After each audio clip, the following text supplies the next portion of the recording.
Everyone, हम लोग आज क्लास 6 में बेसिक ज्योमेट्रिकल आइडियाज के एक्सरसाइज 4.5 को करेंगे, जिसके अंतर्गत क्वाड्रिलेटरल्स को देखेंगे। क्वाड्रिलेटरल्स के अंतर्गत हम लोग adjacent sides, adjacent angles, opposite side और अपोजिट एंगल्स की भी बात करेंगे। ठीक है, तो सबसे पहले हम लोग देखेंगे कि क्वाड्रिलेटरल क्या होता है ना। तो क्वाड्रिलेटरल उसे कहते हैं जो 4 साइडेड पॉलीगॉन हो, है ना, उसे हम क्वाड्रिलेटरल कहते हैं। तो हमने पॉलीगॉन की बात किया, तो सबसे पहले पॉलीगॉन होता क्या है, तो आपको तो पता है कि closed curve with line segment, closed curve with line segment, है ना। ये लाइन सेगमेंट से बना होता है और साथ ही साथ क्लोज्ड कर्व भी होता है, जैसे और साथ 4 साइड की बात किया गया ना। तो जैसे ये देखो, ये आपका क्या है, स्क्वायर है, जो कि ये भी एक क्वाड्रिलेटरल्स है। क्यों? तो 4 साइड है, इसको नेम भी दे सकते हैं ABCD। ABCD क्या है? ये क्वाड्रिलेटरल है। क्वाड्रिलेटरल क्यों है? क्योंकि ये 4 साइडेड है। और दूसरी बात है, ये क्लोज्ड कर्व है ना। देखो, सपोज दैट क्लोज्ड कर्व किसे कहते हैं? जहां से स्टार्ट होता है वहीं एंड होता है ना। देखो, वहीं एंड हुआ, तो ये क्लोज्ड कर्व है। और दूसरी बात, कितने साइड है? तो 4 साइड है, या 4 लाइन सेगमेंट है। AB line segment, BC line segment, कौन कौन सा है? AB line segment, BC line segment, CD line segment और AD लाइन सेगमेंट, है कि नहीं।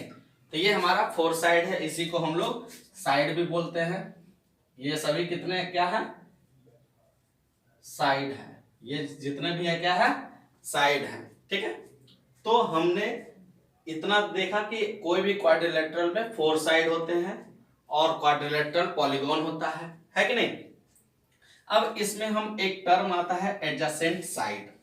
तो साइड तो हम जानते हैं कि AB भी साइड है, BC भी साइड है, CD भी साइड है और AD भी साइड है। एडजेसेंट साइड क्या होता है ना। तो सबसे पहले आपको पता होना चाहिए कि एडजेसेंट का मतलब क्या होता है। तो एडजेसेंट का मतलब होता है साथ साथ या फिर सटा हुआ। क्या होता है? सटा हुआ, मतलब जो साथ साथ में साइड होगा उसे एडजेसेंट साइड कहेंगे, या जो सटा हुआ साइड होगा उसे एडजेसेंट साइड कहेंगे। सपोज दैट अगर BC का एडजेसेंट है ना, लाइन सेगमेंट BC का है ना, adjacent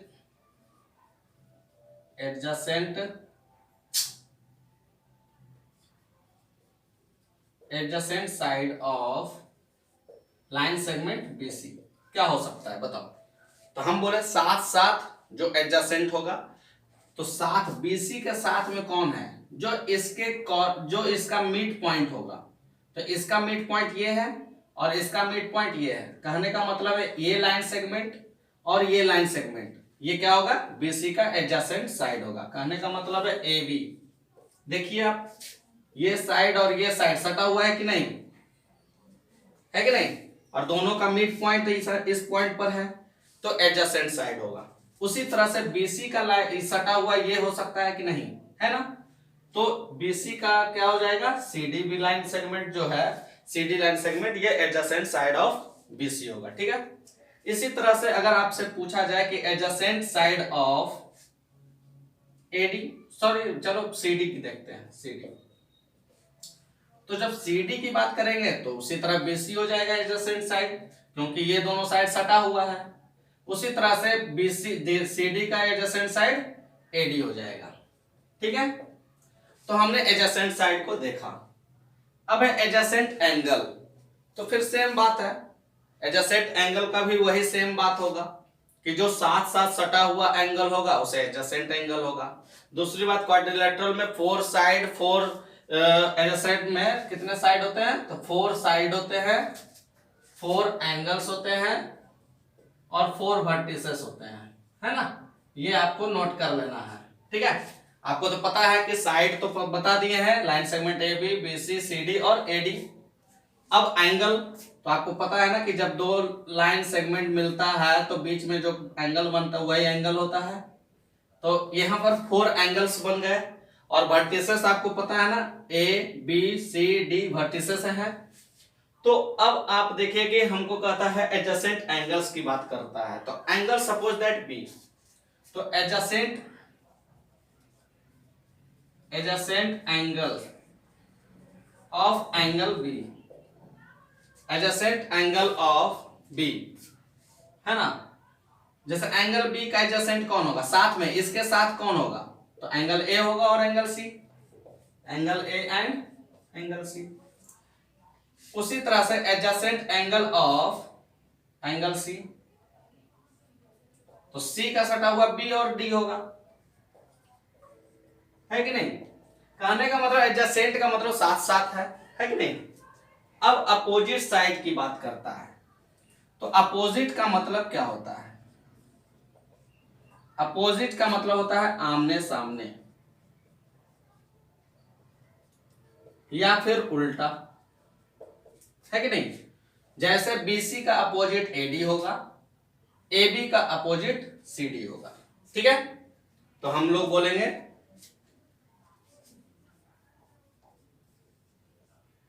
opposite side of A B, opposite side क्या होगा, आमने सामने, तो ए बी के सामने कौन है, C D.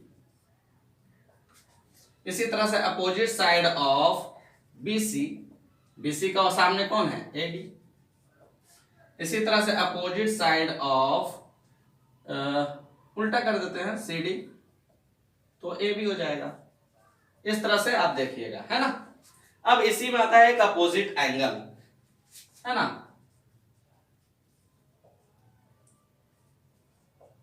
Opposite angle of B, तो अपोजिट का मतलब क्या बोले, आमने सामने, तो इसके सामने कौन होगा, डी। इसके सामने कौन होगा, ए, तो opposite angle of C, angle A, है कि नहीं। तो हमने ये चारों पॉइंट्स को देखे हैं, adjacent side, adjacent angles, opposite side और अपोजिट एंगल्स। हाँ, तो इसमें ये याद रखिएगा कि 4 साइड, 4 एंगल्स और 4 वर्टिसेस होते हैं। अच्छा, डायगोनल्स, तो डायगोनल्स जब अपोजिट एंगल या अपोजिट जो ये एंगल होते हैं उसको जब हम मीट करते हैं तो ये डायगोनल्स का निर्माण करता है, ठीक है। तो ये याद रखिएगा कि क्वाड्रिलेटरल का डायगोनल्स जो होता है वो कहां पर मीट करता है, तो इंटरनल पॉइंट पे। कहीं भी मीट करेगा तो कहां पर करेगा, इंटरनल पॉइंट पे, हमने देखा है, ठीक है। तो इस तरह से हमने क्वाड्रिलेटरल का इंट्रोडक्शन पार्ट किया। अब हम एक्सरसाइज 4.5 का कुछ क्वेश्चंस को देखेंगे। क्वेश्चन नंबर 1 में कहता है draw a rough sketch of a quadrilateral PQRS, मतलब क्वाड्रिलेटरल PQRS का रफ स्केच ड्रॉ करने बोला है।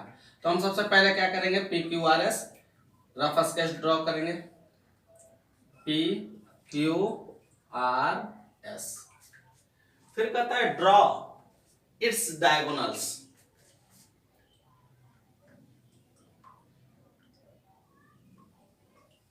ड्रॉ इट्स डायगोनल्स हो गया। नेम देम, तो नेम तो है डायगोनल्स, ऐसा नहीं लिखेंगे, लिखेंगे PR and QS are two diagonals of quadrilateral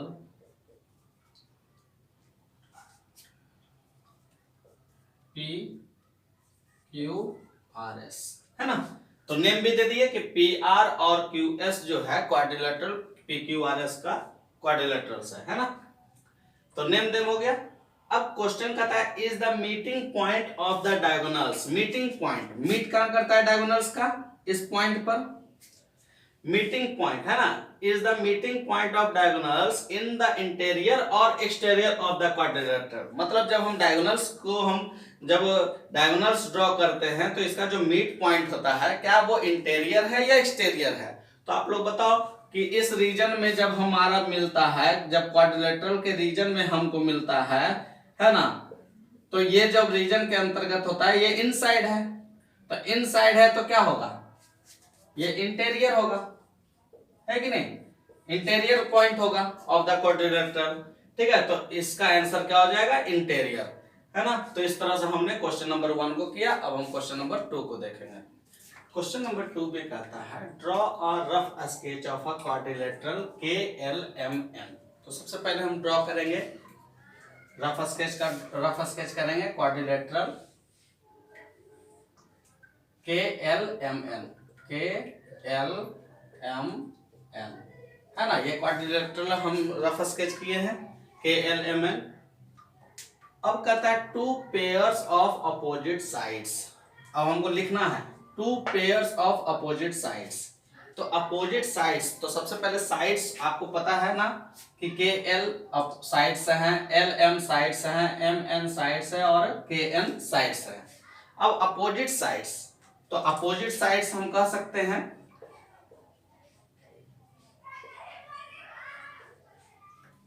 इसी में आंसर देते हैं। अपोजिट साइड्स क्या क्या हो सकते हैं? KL and MN opposite sides है कि नहीं? KL और MN क्या है? अपोजिट साइड्स हैं, आमने सामने वाला साइड्स हैं। उसी तरह से सिमिलरली KN एंड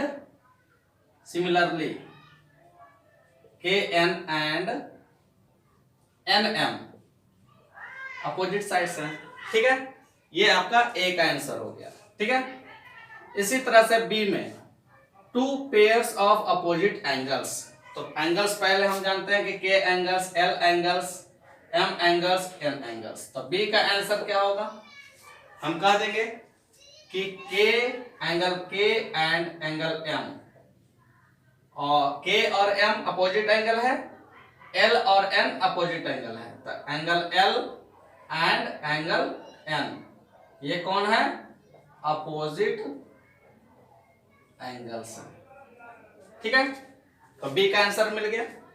अब हम सी में कहता है 2 pairs of adjacent sides. Adjacent sides आपको तो पता है ना, साथ साथ वाला। अगर KL लेते हैं तो इसका साथ वाला कौन होगा? KN और LM है ना। तो लिख देंगे कि एडजेसेंट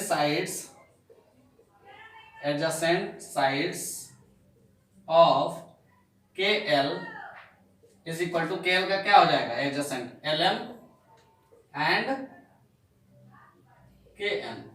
इसी तरह से एडजेसेंट साइड्स ऑफ KN अब दे दो, तो इसका एडजेसेंट क्या होगा? ये होगा और ये होगा, KL एंड MN। ठीक है, तो इस तरह से आप कुछ भी आंसर से, बहुत सारे आंसर्स हो सकते हैं। अब डी का आंसर देखते हैं, 2 pairs of adjacent angles. Adjacent angles का मतलब क्या हुआ? साथ साथ एंगल्स। तो LM लिख देते हैं, adjacent angles of L, angle L क्या होगा? K और M होगा, angle K and angle M। इस तरह से हमने आंसर्स दिया। आप कुछ भी लिख सकते हैं। K का क्या एडजेसेंट एंगल होगा? N और L होगा। M का क्या होगा? तो N और L होगा। अगर इसकी बात करेंगे तो इसका एडजेसेंट एंगल क्या होगा? ये होगा, है कि नहीं? या फिर इसका ये होगा एडजेसेंट एंगल। तो जो साथ साथ रहते हैं वो एडजेसेंट एंगल्स कहलाते हैं। ठीक है, तो इस तरह से हमने क्वेश्चन नंबर 2 किया। अब क्वेश्चन नंबर 3 देखते हैं। क्वेश्चन नंबर 3 कहता है use strips and fastener to make a triangle and quadrilateral. क्या बनाने बोलता है? एक मेक अ ट्रायंगल और एक क्वाड्रिलेटरल। एक ट्रायंगल बनाइए और एक क्वाड्रिलेटरल बनाइए। Try to push inward at any one vertex of the triangle, है ना। ट्राई टू पुश, जैसे एक ट्रायंगल है और एक क्वाड्रिलेटरल है, इसको पुश करने का रहा है कोई भी वर्टेक्स से, इस वर्टेक्स से या इस वर्टेक्स से या इस वर्टेक्स से अंदर की ओर पुश करने बोल रहा है। ठीक है, फिर कहता है do the same to the quadrilaterals. वही जो हम ट्रायंगल में पुश करेंगे इनवर्ड, वही क्वाड्रिलेटरल में भी करेंगे। अब कहता है इज द ट्रायंगल डिस्टॉर्ट।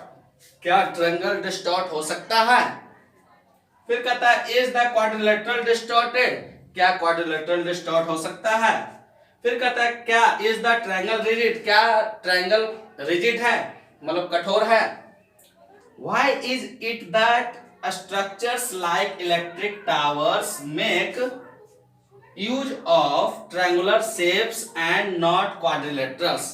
अब आपसे क्वेश्चन भी कर दिया कि हम क्यों स्ट्रक्चर्स जब हम करते हैं, है ना, जब कोई स्ट्रक्चर का निर्माण करते हैं, जैसे पुल हो गया, ब्रिज हो गया या टावर हो गया, तो फिर हम ट्रायंगुलर शेप का यूज क्यों करते हैं, क्वाड्रिलेटरल का क्यों नहीं यूज करते? मतलब इस क्वेश्चन में बहुत सारे क्वेश्चंस हैं और सभी में इसका आंसर इस पॉइंट से मिलता है। इस पॉइंट में पहले ही पूछ दिया आपसे कि क्यों हम ब्रिज या टावर में ट्रायंगुलर शेप का यूज करते हैं, क्वाड्रिलेटरल का क्यों नहीं करते। अब ब्रिज हम बना रहे हैं तो उसको तो कठोर बनाना पड़ेगा, है कि नहीं, ताकि ब्रिज टूट ना जाए। तो उसको ट्रायंगुलर शेप में इसलिए हम करते हैं क्योंकि वो रिजिड है ना। तो आपसे क्वेश्चन आया था, इज द ट्रायंगल रिजिड, तो हम बोलेंगे यस, ट्रायंगुलर रिजिड है, इसलिए तो ट्रायंगुलर शेप का प्रयोग करते हैं कंस्ट्रक्शन में। अब इसका भी आंसर मिल गया होगा आपको कि why is that structures like electric towers make use of triangular shapes and not quadrilaterals. हम लोग ट्रायंगुलर शेप को इसलिए यूज करते हैं क्योंकि वो रिजिड होता है, वो जल्दी टूटेगा नहीं, गिरेगा नहीं, है ना, उसका जो बेस होता है उसको डिस्टॉर्ट नहीं किया जा सकता। ठीक है, तो यहां से आपका सभी आंसर्स मिल जाता है। कहता है is the triangle distort, no, triangle को डिस्टॉर्ट नहीं किया जा सकता। Is the quadrilateral distorted, yes, triangle, ये आपका प्रैक्टिकल क्वेश्चन है, आप घर पर भी इसको आप प्रैक्टिकल करके देखिएगा। जब आप ट्रायंगुलर शेप आप बनाते हैं तो आप देखिएगा कि ट्रायंगुलर शेप में ही आपका रहेगा। जैसे हम अभी क्वेश्चन ये स्टैंड से आपका रिकॉर्डिंग भी कर रहे हैं, तो इसमें भी आपका जो स्टैंड बना हुआ है वो ट्रायंगुलर शेप में बना हुआ है। क्यों? तो ट्रायंगुलर शेप जो है वो बेस है ना, उसको जो है आप डिस्टॉर्ट नहीं करेंगे। लेकिन क्वाड्रिलेटरल जो होता है ना, जब ऊपर से आपका बेट आता है तो वो डिस्टॉर्ट हो जाता है। इसलिए हम कोई भी कंस्ट्रक्शन करते हैं तो ट्रायंगुलर शेप का प्रयोग करते हैं। ठीक है, तो इससे सभी आपका क्वेश्चंस का आंसर मिल जाता है कि हम क्यों क्या ट्रायंगल डिस्टॉर्ट हो सकता है, तो नहीं, क्योंकि ये रिजिड होता है। क्वाड्रिलेटरल डिस्टॉर्ट हो सकता है, यस हो सकता है। क्या ट्रायंगल रिजिड होता है, तो हम बोलेंगे यस। फिर कहता है क्यों ऐसा होता है, तो आप लोग ये प्रैक्टिकल का है, आप लोग करके देखो, है ना, तो बोल देना कि इसको हम ट्रायंगुलर शेप को इसलिए कंस्ट्रक्शन का में हम यूज करते हैं क्योंकि ट्रायंगुलर शेप रिजिड होता है, डिस्टॉर्ट नहीं किया जा सकता है, जबकि क्वाड्रिलेटरल को डिस्टॉर्ट किया जा सकता है। तो इस तरह से हमने क्लास 6 का एक्सरसाइज 4.5 को कंक्लूड किए। अब हम नेक्स्ट एक्सरसाइज में जाएंगे 4.6, जिसमें हम सर्कल्स के बारे में कुछ पढ़ेंगे और इस तरह से हम पूरे चैप्टर का कंक्लूड करेंगे नेक्स्ट क्लास में। Okay, thank you.